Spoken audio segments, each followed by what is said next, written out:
마태복음 24장 32절부터 51절 말씀을 가지고 마지막 때 우리에게 요구되는 세 가지 일, 다 같이 따라합시다. 마지막 때 우리에게 요구되는 세 가지 일. 시작. 마지막 때 우리에게 요구되는 세 가지 일. 서로 인사하십시다. 할렐루야. 할렐루야, 반갑습니다. 예, 오늘 진혁이하고 지아 와가지고 너무 반갑네요. Very happy to see you again. 여러분 그 주보에 보면은 골든게이트 신학생 한 명 선정해가지고 장학금 전달하기로 했죠. 그래서 교수님한테 연락해가지고 한 명 추천을 받았어요. 그래서 다음 주에 우리가 같이 편지도 써가지고 장학금 보낼 수 있도록 그렇게 하겠습니다. 그리고 지난주에 터키 지진 구호 헌금을 우리 교회에서 보냈습니다. 계속 기도해 주시고요. 우리 총회에서 왔던 그 내용들 옆에서 써놨어요. 그래서 100% 전달됩니다. 다이렉트리 전달되고요. 우리 침략의 선교사님도 계시고 했어서 고병익 선교사, 최슬기 선교사님 통해서 또 잘 전달될 것이라고 합니다. 그래서 그렇게 하시고 기도해 주시고 또 그들이 빨리 회복될 수 있도록 위해서 기도해 주시기를 바랍니다.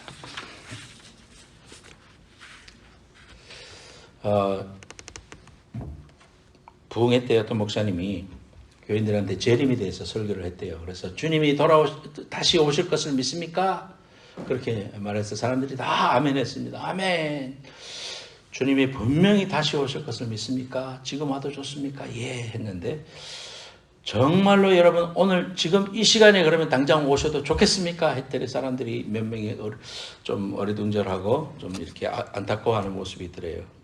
말을 들어보니까 저 오시면 좋긴 좋은데요. 저 아파트 당첨이 돼가지고요. 아파트에 좀 살아보고 오시면 안 될까요? 그랬답니다. 또 어떤 사람은 우리 아들이 내년에 대학 들어가는데 그 후에 오시면 안 될까요? 아주 우리 땅이 곧 팔릴 텐데 그 땅 좀 팔린 다음에 오시면 좋겠는데. 자, 이런 이제 이야기들을 한다고 해요. 그래서 주님이 다시 오실 것을 우리가 믿으면서도 실제로 우리가 살아가고 있는 현실 속에 주님이 오실 것을 준비하고 살지 않는 마음이 무뎌져 있는 이러한 그리스도인들을 보게 됩니다. 물론 그리스도 밖에 있는 사람들은 뭐 그거에 대해서 믿지도 않고 그러는데요. 정말 이런 일에 대해서 잘 말씀해 주시는 성경 장수가 마태복음 24장입니다. 마태복음 24장에 보면은 예수님께서 성전에서 나와서 성전들을 가리키면서 이 성전의 돌이 다 무너질 것이다. 돌 하나도 남기지 않고 다 무너질 것이다. 그렇게 선언하셨습니다. 그 예루살렘 성전이 솔로몬 때 너무너무 아름답게 지어지고 지금도 통곡의 벽에 가보면은 그 벽들이 한 곳에 남아있지만 너무 든든하게 지었어요. 근데 AD 70년에 로마가 유대의 반정을 진압하기 위해서 와가지고 타이투스 때 그 장군이 AD 70년에 정말 다 무너뜨립니다. 그리고 남아있는 서쪽의 벽 하나가 지금 통곡의 벽입니다. 그래서 지금도 가면은 그곳에서 왼쪽은 남자, 오른쪽은 여자 이렇게 나눠져 가지고 그 앞에 서서 돌에다가 기도 제목도 받고 또 모자를 쓰고 남자들은 모자도 쓰고 그렇게 해가지고 막 기도하는 장면을 봅니다.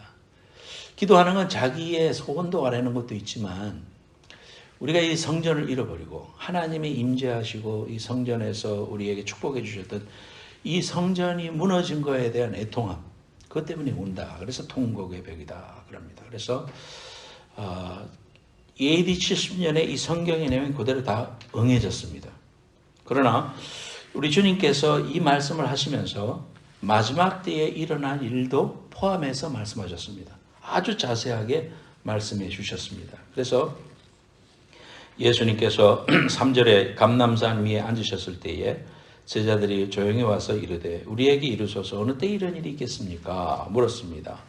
주의 다시 오심과 세상의 끝에는 무슨 징조가 있겠습니까? 이렇게 제자들이 또 그런 것도 물었습니다. 세상의 end of the world, 세상에 주님이 오실 날 그리고 마지막 날에는 어떤 일이 있겠습니까? 라고 물었을 때에 우리 주님께서 너무나도 자세하게 그 마지막 때에 일어날 일에 대해서 자세하게 설명을 했습니다. 여러분들 1992년에 제가 한국에 있을 때 많은 사람들이 이장님 씨가 1992년 10월 29일 날 10월 29일이었나? 하여튼 그날 온다고 해가지고요. 얼마나 많은 사람들이 미혹됐는지 몰라요. 그래서 땅도 팔고 어카운트도 다 제로로 만들고 해가지고 흰 옷을 입고 정말 그날이 돼가지고 29일 날 막 모여가지고 막 하는 거 뉴스로 나오더만요.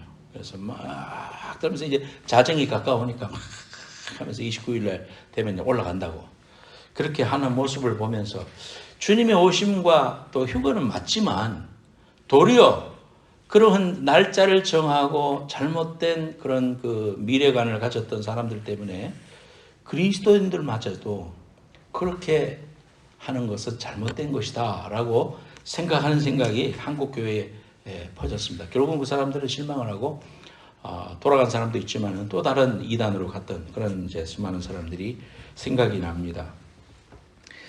자, 오늘 본문은 마지막 때의 여러 징조들에 대해서 말하고 있습니다. 지진이 일어나고 홍수가 일어나고 또 적 그리스도가 나타나고 한국에 내가 그리스도라는 사람들이 내가 예수라는 사람들이 몇백 명 된다더만요. 전 세계적으로 얼마나 많겠어요. 근데 이러한 사람들을 미혹해 하고 사랑이 식어지고 또 민족이 민족을 나라가 나라를 위하여 싸우고 그래서 지금 저런 전쟁들이 일어나고 하는 이런 모든 일들도 우리가 생각해 볼 때 하나님께서 우리에게 예수 그리스도를 통해서 말씀해 주신 하나의 example로 우리에게 일어나고 있다는 사실을 보게 됩니다. 그런데 우리가 이제 여기서 정확히 알아야 될 부분이 뭐냐면 14절 말씀을 봅시다. 24장 14절. 이 천국 복음이 모든 민족에게 증언되기 위하여 온 세상에 전파되리니 그제야 끝이 오리라 그랬습니다. 그러니까 마지막 때는 언제 마지막 때인가? 주님이 재림하시는가? 그것은 이 땅에 있는 모든 복음을 듣지 못했던 족속들이 나라를 개념을 하는 게 아니라 그러한 그 민족들이 각 그 방언을 쓰고 있는 그런 민족들이 예수의 복음을 들을 때 비로소 주님의 재림이 실제로 임한다. 그렇게 말씀하셨습니다. 자, 그러면 우리 교회의 그 비전이 여기 웹사이트 보면 있지만 여러분들 그거 한번 보십시다. 주보에 보면 왼쪽에 내가 이게 야트치 해놨죠. 같이 한번 읽어보기를 원합니다. 행복한 교회 사명선언문 시작. 우리는 하나님을 예배하기 위해 부름을 받았습니다. 모든 사람이 구원받고 신령과 진정으로 예배하는 것이 우리의 목표입니다. 그런 예배는 하나님의 나라가 임할 때 가능합니다. 새하늘과 새 땅이 이루어질 때 가능합니다. 이를 위해서는 주님의 재림이 이루어져야 하며 주님의 재림은 땅끝까지 복음이 전해질 때 가능합니다. 복음화의 목표를 이루기 위해 전도와 선교에 힘을 다하여 하나님의 사람들을 세우고 훈련하기를 원합니다. 모든 구원받은 성도는 하나님의 부름받은 사역자들이며 하나님의 나라가 임할 때까지 하나님의 마음을 깨달아 충성해야 합니다. 우리 교회의 선언문입니다. 교회를 개척할 때 제가 하나님 앞에 받았던 그러한 비전들을 써놨습니다. 우리가 마지막 때에 주님 만나서 새하늘과 새 땅에서 영원히 이제 영원 속으로 들어가서 하나님을 찬양하고 예배하고 하나님이 받으시는 거룩한 예배, 그것이 우리의 삶의 목적입니다. 하나님 우리를 지으신 목적입니다. 우리를 구원하신 목적입니다. 그렇기 때문에 우리가 주님 나라에서 새하늘과 새 땅에서 이제 그 귀한 예배를 이루려면은 주님이 오셔서 이 땅에 모든 평화가 이루어지고 모든 굽어진 것이 바로 되고 하나님의 나라가 이루어지는 것입니다. 그래야 비로소 새하늘과 새 땅에서 온전한 예배를 우리 하나님 앞에 드릴 수가 있습니다. 그러면 주님이 오시려면 주님이 오늘 말씀하신 대로 땅끝까지 복음이 전파되어야 예수님이 오시기 때문에 주님의 재림을 우리가 소망하는 우리로서 그를 위하여 교회의 목적이 복음을 증가하는 것이 된다 이 말이에요. 그래서 저 여러분들이 선교를 하고 전도를 하고 단기 선교를 하고 또 하나님이 부르시면은 vocationally 선교사가 되고 이러한 모든 일들도 뭐냐 땅끝까지 복음을 증거하는 일입니다. 그래서 실제적으로 모든 민족에게 지금 아직까지 복음이 한 번도 전달되지 못한 민족이 내가 알기로 정확한 통계는 아닙니다만은 한 3,000개 남았다. 그런 이제 통계를 들은 기억이 납니다. 그러니까 대부분 이 땅에 있는 많은 사람들이 복음을 들었고 또 그로 말미암아서 교회가 세워지고 또는 스몰 처치 가정교회들이 세워졌습니다. 이제 얼마 남지 않은 그러한 민족들에게 가서 그들의 언어로 그들에게 복음을 증거할 때 비로소 주님의 나라가 임하고 우리 주님이 재림하실 수 있다. 주님이 재림할 수 있도록 우리가 주님의 마음을 깨달아서 다 사역자들이 돼서 하나님의 나라의 영광을 위해서 그 나라가 속히 올 수 있도록 헌신하고 또 충성하는 것이 우리가 신앙생활하는 목적이에요. 저와 여러분들이 오늘도 그래서 이 자리에 앉아 있는 겁니다. 그래서 하나님의 영원하신 계획 속에 우리가 지금 거기에 동참해서 하나님의 영광스러운 일을 이루어드리는 위대한 하나님의 사역자들로 우리가 지금 쓰임받고 있습니다. 이러할 때에 우리가 요구되는 세 가지 일 오늘 꼭 기억하고 여러분들 신앙의 결단이 있기를 바랍니다. 첫 번째로는 따라합시다. 성령 충만. 사도행전 1장 같이 찾아볼까요? 사도행전 1장 7절. 뒤로 넘어가면 사도행전 1장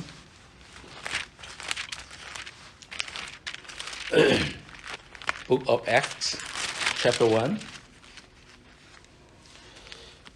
자, 7절에 보면은 6절부터 그렇게요. 예수님께서 이제 승천하시기 전에 이제 지금 제자들하고 이야기하는 거예요. 그들이 모였을 때에 예수께 여쭈어 이르되 주께서 이스라엘 나라를 회복하심이 이때입니까? 이르되 때와 시기는 아버지께서 자기의 권한에 두셨으니 너희가 알 바 아니요. 그랬죠. 다시 주님이 오실 것은 다시 오실 심판주로 오실 예수님도 모른다. 성부 하나님, God Father, 성부 하나님의 권한에 있으니까 너희들이 거기에 대해서 알 바는 아니다. 그러니까 너희들이 그거에 대해서 민감하고 거기에 대해서 막 날짜를 정하고 그럴 필요는 없다 이거죠. 8절에 그리고 나서 우리에게 해주시는 말씀이 뭐냐면은 우리가 잘 아는 말씀. 오직 성령이 너희에게 임하시면 너희가 권능을 받고 예루살렘과 온 유대와 사마리아 땅 끝까지 이르러 내 증인이 되어야 할 것이다. 증인. 신약 성경에 마르투스라고 하는 증인이 되리라. 위트니스가 되리라. 그렇게 말하고 있습니다. 성령 충만을 받아라. 그러니까 우리에게 요구되는 첫 번째의 그 마지막 때에 우리가 가져야 할 일은 그 날짜를 아는 것도 아니고 또 그것 때문에 두려워 떨고 산으로 들어가는 것도 아니고 그때 모든 것을 포기하고 막 교회에 모여가지고 기도만 하고 앉아있는 것도 아니고 우리가 성령 충만을 받아야 된다. 그렇게 말씀하고 있습니다. 자, 우리가 예수 믿는 사람들은 안 믿는 사람은 뭐 관심이 없으니까요. 제외하고 믿는 사람들에게도 두 가지 태도가 있어요. 첫 번째는 예수님 때가 가까웠으니까 지금 장사하고 시집가고 장가가고 그럴 시기가 아니야. 결혼도 하지 말고 주님의 오심을 예비해서 독신으로 지내면서 정말 주님의 오심을 준비해야 돼. 이렇게 이제 과격하게 그 일에 대해서 준비하는 이런 이제 다 때려치고 준비하자 이런 스타일. 그런 사람 너무 많이 봤습니다.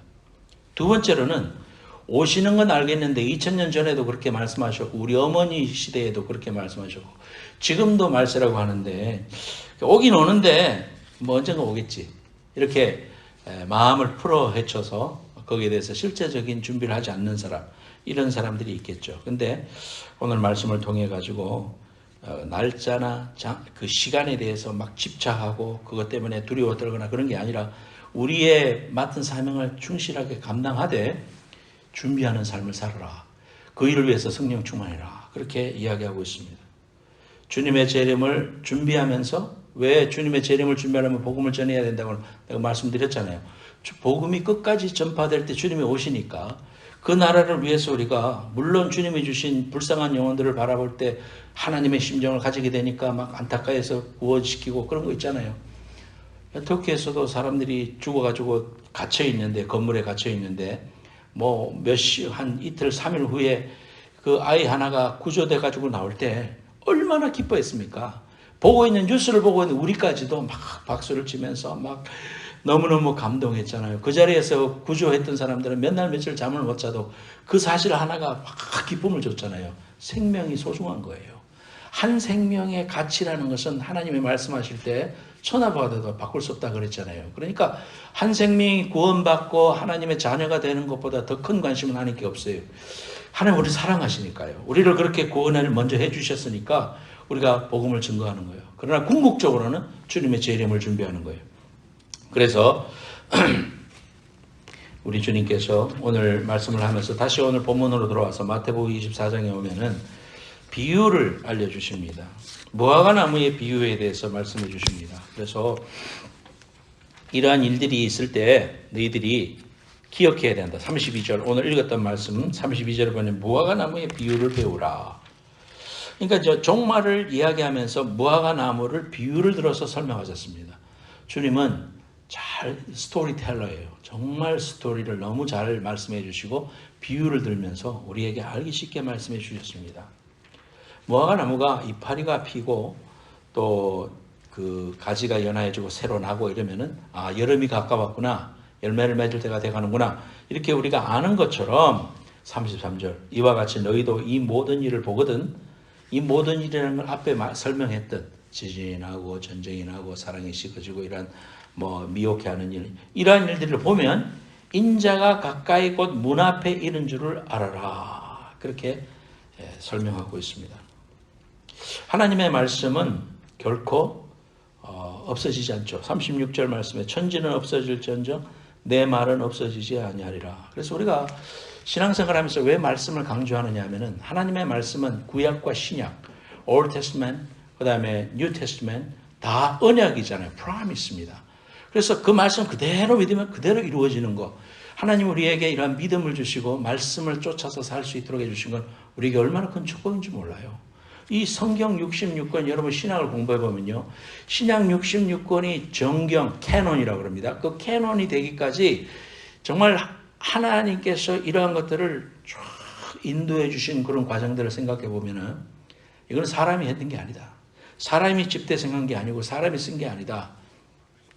영감성이라든지 역사성이라든지 이러한 네 가지의 사실들인데 이런 걸로 검증을 하고 신학자들이 검증을 하고 그렇게 해서 모아진 것이 신약 성경 66권이에요. 그래서 성경 66권을 우리가 읽을 때마다 정말 귀하고 귀하다. 정말 이 소중한 말씀, 이 말씀을 그대로 하나님의 말씀은 결코 땅에 떨어지지 않는다 그랬습니다. 민수기서 23장 19절 말씀에 하나님은 사람이 아니시니 거짓말을 하지 않으시고 인생이 아니시니 후회가 없으시도다. 어찌 그 말씀하신 바를 행하지 않으시며 하신 말씀을 실행하지 않으시랴 그랬습니다. 구약 성경 옛날 버전으로는 시건치 않는다 그랬어요. 말 시건 안 하는 사람이다. 거짓말 안 하는 사람이다. 책임질 수 없는 말 안 하는 사람이다. 그 말이잖아요. 사람은 그렇게 할 수 있지만 하나님은 그러지 않으신다 그랬어요. 그래서 하나님의 말씀은 그 어느 것도 땅에 떨어지는 법이 없어요. 이 말씀을 쭉 설명해 주시면서 마지막 때에 이런 일이 있으면 깨어라. 그리고 준비해야 된다 너희들. 그냥 마음을 탁 놓고 그냥 내일도 똑같이 있을 줄 알고 그렇게 살지 말아라. 우리에게 경고해 주시고 경책해 주시는 그런 말씀이 아닐 수가 없습니다. 그래서 우리는 하나님 말씀을 볼 때에 환경하고 타협하지 말고 사람하고 타협하지 말고 내 이성으로 판단하지 말고 또 하나님의 말씀을 있는 그대로 받아들이는 이러한 신앙이 필요합니다. 여러분 성경 통독하다가 이해가 안 되고 또 내 지금 상식으로 판단하려고 그러잖아요.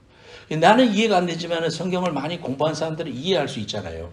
그런 것처럼 조금 더 나아가서 우리 하나님께 가까워지고 하나님 우리에게 은혜를 주시면 다 이해될 수 있는 거거든. 근데 내가 지금 그거를 내 마음속에 make sense가 안 된다고 믿음을 안 가지는 게 아니고 그 사실을 그대로 받아들이고 하나님께서 이 말씀 주신 거는 한 말씀도 땅에 떨어지지 않고 내가 말씀 그대로 믿을 때 거기에 역사가 있고 하나님의 영광이 있고 하나님의 나라가 이루어진다는 사실을 우리가 보면서 말씀은 어떻게 한다? 있는 그대로 믿는다. 따라하세요. 말씀은 있는 그대로 믿는다. 시작. 말씀은 있는 그대로 믿는다. 너희가 믿으면 하나님을 볼 것이요. 그랬습니다. 말씀을 통해서 하나님을 봅니다. 아이고 나는 하나님이 한 번도 안 만나주셔. 무슨 안 만나주셔. 말씀을 통해서 하나님을 본다고 그랬는데 그 말씀 믿고 내가 오늘도 이 말씀을 통하여 하나님 만납니다. 하나님을 볼 것입니다. 하나님의 그 은혜를 깨달을 것입니다. 그래 그렇게 믿음으로 나아갈 때 날마다 하나님을 보고 말고 하나님을 날마다 경험하고 말고 하나님의 영광과 기적을 체험하게 되는 비결이 하나님의 말씀에 있다 이 말이에요. 그래서 여러분 말씀을 가볍게 여기지 말고요. 그 말씀 떨어질 때마다 어떻게 하라? 아멘 하고 내가 수긍이 되든지 안 되든지 내가 지금 상태로 그것이 의심이 들든지 안 되든지 믿음을 가지고 하나님 아멘 믿습니다. 그 말씀을 내가 그대로 받아들입니다 할 때에 믿음의 역사가 일어날 줄로 믿습니다. 재림 일자를 알리는 사람들은 여러 가지 성경의 근거를 댑니다. 이렇기 때문에 알 수가 있고, 나 이장님의 책도 읽어봤어요. 뭐 이야기를 쭉 성경을 끌어들여서 이야기하는데 뭐 다른 건 다 떠나서 오늘 말씀을 보면은요, 36절 볼까요? 36절. 그러나 그날과 그때는 아무도 모르나니 하늘의 천사들도 아들도 모르고 오직 아버지만 아시느니라. 재림하시는 분이, 심판주로 이 땅에 오실 분이 말씀하시기를 나도 모른다. 하나님이 아신다. 아버지 하나님, 성부 하나님의 주권 속에 있다. 그렇게 이렇게 설명해 주시잖아요. 그러니까 뭐 다른 거 다 떠나서 지금 우리 주님이 직접 말씀해 주시는 내용을 보면 날짜를 지정하거나 또는 막 그거를 가지고 사람들의 그 현실의 삶에서 도피하게 하거나 이러한 것들은 잘못된 일이다.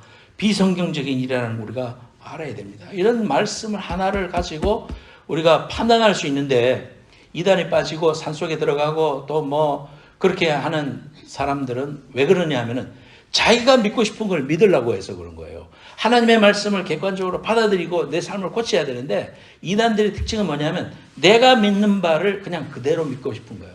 바꾸기를 원하지 않아요. 현실을 이야기해도요, 신천지 같은 사람들은 이야기를 해도 성경을 갖다 들이대도 안 믿는데 무슨 이야기가 됩니까? 아무런 이야기가 안 되는 거예요. 그러니까 이러한 사람들을 보면서 정말 이것보다 더 권위 있는 말씀이 어디 있겠습니까? 언제 오시느냐가 중요한 게 아니라 오실 때 내가 준비되어 있는가? 성령 충만한가? 성령 충만해서 전도인의 삶을 사는가? 하나님이 필요하시다는 일에 내 자신을 내어놓을 수 있는가? 하나님이 기뻐하시는 일에 내 삶을 내어놓고 내 물질을 내어놓고 하나님이 필요하시다 할 때 예, 제가 여기 있습니다. 나를 보내셔서 할 수 있는가? 하나님의 가정으로 내 가정을 만들고 있는가? 이런 것들이 우리에게 있어서 참으로 필요하다. 그렇게 말씀해 주십니다. 첫 번째 우리가 마지막 때에 가져야 될 것은 도리어 성령 충만이다. 성령 충만해서 깨어 있어서 하나님의 음성을 듣고 하나님의 기뻐 받으시는 거룩한 삶을 살아가는 여러분들 되시기를 예수님의 이름으로 축원합니다. 두 번째로 따라합시다. 순종하는 사람. 그러면서 37절 말씀해 보니까요, 노아 이야기를 하십니다. 지금 마지막 때 이야기하면서 노아의 이야기를 하죠. 노아의 때와 같이 인자의 임함도 그러하리라. 홍수전에 노아가 방주에 들어가던 날까지 사람들이 먹고 마시고 장가들고 시집가고 있으면서 이제 장가가고 시집가는 게 뭐 하면 안 되는 일이냐. 그리고 우리가 이걸 보면서 잘못 생각할 수 있죠. 그게 아니라 사람들이 방종하고 하나님이 원하시는 대로 살지 않고 땅만 바라보고 사는 것을 갖다가 장가들고 시집들다. 그렇게 설명을 하고 있는 겁니다. 홍수가 나서 그들을 다 멸하기까지 깨닫지 못하였으니 인자의 임함도 이와 같으리라. 노아의 이야기를 왜 하시느냐 하면은 노아의 사건이 신약시대의 우리에게 종말을 설명해 주는 좋은 일러스트레이션이 되기 때문에 말씀해 주는 겁니다. 주님의 재림과 똑같다. 그걸 보면서 너희들이 깨달아라. 그렇게 말하고 있는 겁니다. 하나님이 어느 날 의인이었던 노아에게 나타나서 너 배를 지어라. 저 산으로 올라가서 거기에다가 배를 지어라. 그리고 이제 사이즈를 알려주고 그 도면도를 말씀해 주십니다. 농구장 20배 크기라고 그래요. 지금도 이제 모양을 만들어 가지고 뭐 저 동부에 가면 어딘가 그것을 이렇게 만들어 놨다고 그래요. 산에다가 지으라고? 배는 바닷가에 지어야 맞잖아요. 하나님이 뭐 좀 잘못 생각하신 거 아닌가? 이렇게 생각할 수도 있잖아요. 근데 노아는 순종했어요. 마지막 때에 하나님이 우리에게 말씀해 주신 건, 노아를 통해서 말씀해 주신 건 순종의 삶이 필요하다는 거예요. 자꾸 불순종하려고 그래요. 왜냐하면 내 머리가 똑똑하다고 생각하니까 내 이성과 판단, 경험으로 인해서 한번 의심하고 봐. 그래서 몇 년 동안 지었습니까? 오랜 동안 지었습니다. 120년 동안 지었습니다. 그래서 우리가 주일학교 다닐 때 불렀던 노래도 있어요. 노아 할아버지 배를 짓는다. 노아 할아버지 배를 짓는다. 높은 산 꼭대기에다가 배를 짓는다. 그 다음에 가사가 뭐냐면 앞집에 김첨지, 뒷집에 박첨지 모두 다 반대하여도 하나님 말씀대로만 짓겠습니다. 생각이 나네. 얼마나 그 좋은 가사예요. 많이 반대했겠죠. 미쳤어 저거. 예수 믿더니 돌았어. 이렇게 쨍쨍한데 비가 온대. 저 미친놈이 있나. 예수도 작작 믿어야지 저렇게 하면 안 돼. 그러면서 얼마나 손가락질 했겠습니까. 근데 그랬던 사람들은 다 비가 와서 다 멸망하고 말았죠. 우리 하나님 앞에 성경을 쭉 읽어보면은 홍해 바다가 갈라질 때나 여리고 성을 무너뜨릴 때나 하나님이 행하실 때 디렉션을 주시면은 순종했을 때 역사가 임했어요. 그걸 가지고 이러쿵저러쿵 말하지 않았어요. 하나님의 사람들은 특징이 있어. 순종하는 거예요. 아브라함 보고 갈대아 우르를 떠나라 했을 때에 어디로 가는데요? 묻지도 않았어요. 내가 너희에게 지시할 땅을 가라. 그 땅이 어딘데요? 알지도 못한 채 가라고 떠나라 그러니까 떠나고 봤어요. 그게 믿음의 삶이에요. 하나님이 이스라엘 백성뿐만 아니라 하나님의 이스라엘인 우리한테도 명령해 주시는 게 뭐냐면 믿음으로 살 것을 말씀해 주시는 거예요. 의인은 믿음으로 살아야 되기 때문에 그 믿음의 삶이 뭐냐 하면 하나님을 절대 신뢰하고 사는 삶을 말해요. 무엇을 먹을까 입을까 염려하지 말라. 이는 다 이방인이 구하는 것이니 너희는 먼저 그의 나라와 그 의를 구하라. 하나님을 신뢰하고 믿음으로 사는 법들을 훈련하는 게 이 땅에서 우리가 하는 일이에요. 저와 여러분들이 매 순간마다 믿음을 가지고 하나님 앞에 실천해야 되는 그런 순간들을 맞이해요. 그럴 때 믿음으로 결단하라. 토달지 마라. 믿음의 삶, 그것은 기분이 좋아도 하는 거고 나빠도 하는 거고 해가 떠도 하는 거고 해가 져도 하는 거고 병들어도 하는 거고 건강해도 하는 거고 꾸준하게 충성되게 사람들이 인정해주고 박수치지 않아도 꾸준하게 하는 사람. 그런 사람이 하나님의 마음에 합한 사람이에요. 예수 믿는 사람이에요. 여러분들이 직장에서 일할 때도 마찬가지예요. 보스가 보지 않고 슈퍼바이저가 보지 않는다고 해서 꾀를 부리거나 적당히 그렇게 하면 안 되는 거예요. 하나님 앞에서 우리는 사는 사람이기 때문에 하나님 앞에서 내가 살아가는 삶이지 사람들한테 칭찬해 준다고 좋아하고 사람들이 칭찬 안 해준다 안 알아준다고 에이 안 알아주는 데까지 안 할란다 나 혼자만 고생하니까 아직 안 할란다. 이거는 믿음의 삶이 아니잖아요. 저와 여러분들이 살아가는 삶의 방식이 아니잖아요. 하나님은 믿음으로 살 것을 말씀하셔요. 사람이 박수 쳐준다고 안 쳐준다고 팩팩하는 거 그거 아직까지 모르는 사람이에요. 제가 전번에 있던 교회에서 화장실 청소를 한다고 어떤 집사님이 목사님한테 말씀하고요. 청소를 하더라고. 그래서 참 귀하다. 두 사람이 부부가 저 화장실 청소 좀 힘들 텐데 저걸 통해서 정말 잘하면 은혜를 받겠다. 복을 받겠다. 그렇게 생각했어요. 근데 이제 어느 정도 하고 말았어요. 왜? 사람들이 아무도 안 알아주거든. 칭찬도 안 해주거든. 당연히 이제 하는 줄 알고 나중에 사람들도 그러잖아요. 집사님 여기 휴지 없어. 이렇게 말한다고. 그러면은 내가 뭐야 이거 나는 주님 보고 일하는데 사람이 내가 당연히 하는 줄 알고 그러니까 감사하는 마음도 없네. 그러면서 마음이 토라져가지고 안 하기가 쉬워요. 실족하기가 쉬워요. 그런데 시작했으면 하나님 앞에 기쁨이 되도록 하면 돼. 그만한 그릇이 안 되면 안 하면 돼. 이게 하나님이 우리에게 주신 마음이에요. 다른 사람한테 나타내려고 잘 보이려고 나는 이 정도 믿음이 있는 것처럼 보이려고 막 이렇게 가장하면은 믿음이 너무 힘들어. 그냥 감사한 대로 하면 돼. 하나님이 내게 주시면 조금 힘에 지나칠 정도로 헌신하는 거예요. 내가 그냥 만만하게 헌신하는 그건 헌신이 아니야. 조금 힘들 정도로 하는 거예요. 헌금도 마찬가지예요. 하나님을 조금 힘들 정도로 하는 거예요. 그게 그냥 쓰고 남은 거 하나님께 하는 것만 아니라 믿음 말씀대로 내가 먼저 하고 사는 거잖아. 그러려면은 믿음이 필요한 거예요. 하나님 그 때문에 믿음을 우리에게 요구하시는 거거든요. 120년 걸려서 사람들이 칭찬하든지 안 하든지 순종했어요. 순종하면 어떻게 돼요? 쥐었던 그 물건이 결국은 노아의 방주가 돼서 노아를 살리는 노아의 가족을 살리는 구원의 방주가 됐어요. 누구를 위한 게 됐어요? 나를 위한 게 됐어요. 여러분이 순종하면 순종하는 것 자체가 아무것도 아닌 것 같지요. 그러나 하나님은 도리어 우리에게 그 순종의 열매들을 먹게 해주시고 축복해 주시는 하나님이라는 것을 우리가 보게 됩니다. 여러분 하나님 바라보세요. 그리고 하나님 앞에서의 존재하는 우리 하나님이 기뻐 받으시는 코람데오 하나님 앞에서라는 라틴어예요. 코람 데오, 하나님 앞에서. 이러한 신앙을 가지고 여러분 절대 순종하는 성도가 되시기를 예수님의 이름으로 축원합니다. 아멘. 세 번째 따라합시다. 깨어라. 깨어라. 38절 39절 38절 39절 홍수 전에 노아가 방주에 들어가던 날까지 사람들이 먹고 마시고 장가들고 시집가고 있으면서 홍수가 나서 그들을 다 멸하기까지 깨닫지 못하였으니 인자의 임함도 이와 같으리라. 그러므로 깨어있으라.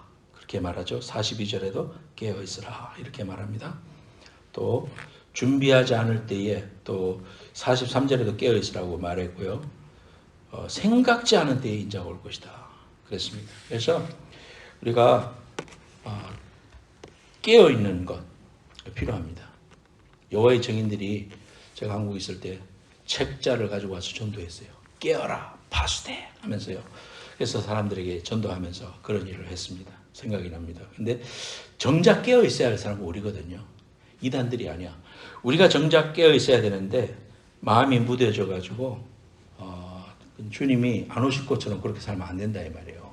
저와 여러분들이 괜찮습니까? 여러분 지금 삶이 준비되고 있습니까? 하나님 앞에 한번 물어보고 싶어요. 지금 오셔도 괜찮겠습니까? 부족한 점이 있다면 우리가 오늘 회개하고 주님 앞에 내 마음을 고치겠습니다. 새롭게 하겠습니다. 실제로 준비하면서 살겠습니다. 44절에 예비하고 있으라. 생각지 않은 때에 인자가 올 것이다. 그러므로 우리는 어떻게 살아야 되겠습니까? 깨어서 산다는 말은 세상과 치열하게 싸워야 됩니다. 여러분 세상은 호락호락하지 않습니다. 하나님 믿는 사람들이 그냥 편안하게 살 만큼 그렇게 호락호락하지 않아요. 신앙생활하고 우리가 믿음으로서 조금만 성장하려고 하면은 낙심거리를 주고 생전 괜찮던 코워커가 나한테 상처가 되는 말을 하고 막 불링을 하고 막 그런 일이 오면 막 괴롭고 힘들어요. 영적으로 자라나고 싶고 하나님 앞에 헌신하고 싶고 믿음으로 성장하려고 그러면 반드시 챌린지가 있어요, 여러분. 그런 챌린지가 있을 때 깨어있으면 하나님이 이걸 통해서 나에게 놀라운 은혜를 주시려고 하는구나. 내 믿음이 성장하는 좋은 찬스구나. 주님 말씀대로 순종하게 하옵소서. 내가 주님의 말씀을 쫓아서 세상과 치열하게 싸우겠습니다. 피투성이가 나도록 싸우겠습니다. 하나님 힘 주십시오. 싸워야 됩니다. 세상과는 싸우는 것이에요. 그 악한 마귀는 싸우라 그랬죠. 마귀들과 싸울지라. 마귀들은 싸워야지. 악한 세상과 싸워야 되고 이기심과 싸워야 되고 죄와 욕심과 싸워야 됩니다. 여러분의 이기심, 질투, 또 욕심 이런 것들 싸워야 됩니다. 그리고는 우리가 전도인의 삶을 살아라. 세계 선교에 동참해야 됩니다. 여러분 보내는 선교사가 되고 가는 선교사가 되고 물질로 후원하는 선교사가 돼서 내 삶의 현장에서 전도하고 그리스도인의 증인되고 편지가 되어야 됩니다. 저와 여러분들이 다 직장에서 살잖아요. 그리스도인임을 나타낼 수 있는 너무 좋은 장소야. 그 자리는 먹고 살라니까 내가 할 수 없이 일한다 이게 아니요. 하나님이 내게 주신 예수 믿지 않는 사람들과 더불어서 정말 그리스도의 사랑을 실천하며 살 수 있는 놀라운 선교 현장을 주셨구나. 하나님의 대사로서 내가 오늘도 살게 해주옵소서. 하나님 부족합니다. 힘을 주십시오. 능력을 주십시오. 내가 편지다.